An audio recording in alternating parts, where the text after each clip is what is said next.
Najstniško telo je zaradi velikih hormonskih sprememb pod stalnim stresom in zato je treba paziti na svoj imunski sistem. Pokazal vam bom nekaj trikov, ki bojo mogoče pripomogli k temu, da ne zbolite.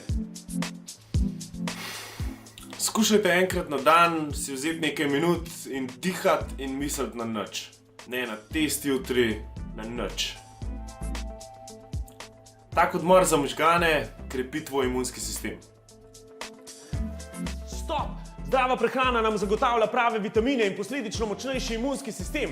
Pisana zelenjava, sadje, manjše ribe, oreščki, semena, skratka vse, kar ni pica, hamburger, pomfrit, hot dog, čokolada. Vse veš, o čem govorimo, ne?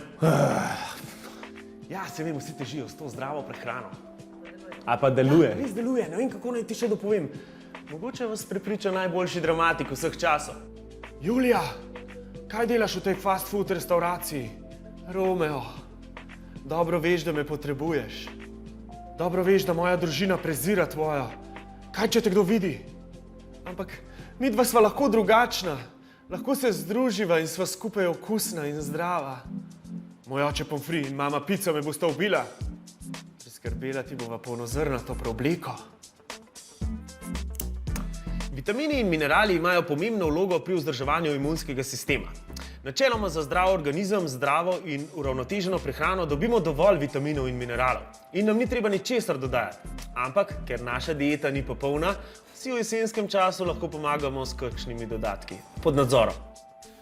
Svež zrak je ful dober za naše možgane, medtem ko slabo prezračen prostor pa je vir vseh bakterijskih in virusnih okužb. Zato je zračenje ful pomembno.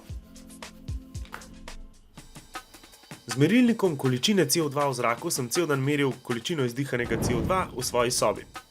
Ugotovil sem, da v prej kot 1 uri zrak preseže 1000 ppm oziroma prostorninskih milijonink, kar je maksimalna priporočena količina.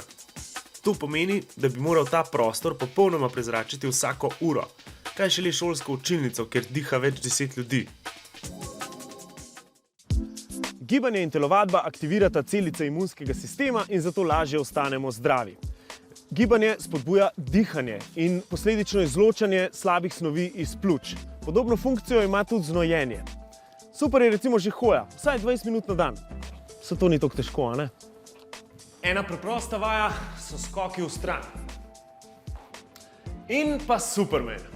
Jep, če držiš to pozicijo vsak dan 2 minuti, bo to izboljšalo tvoj imunski sistem. Tega se nisem jaz zmislil, ampak znanstveniki.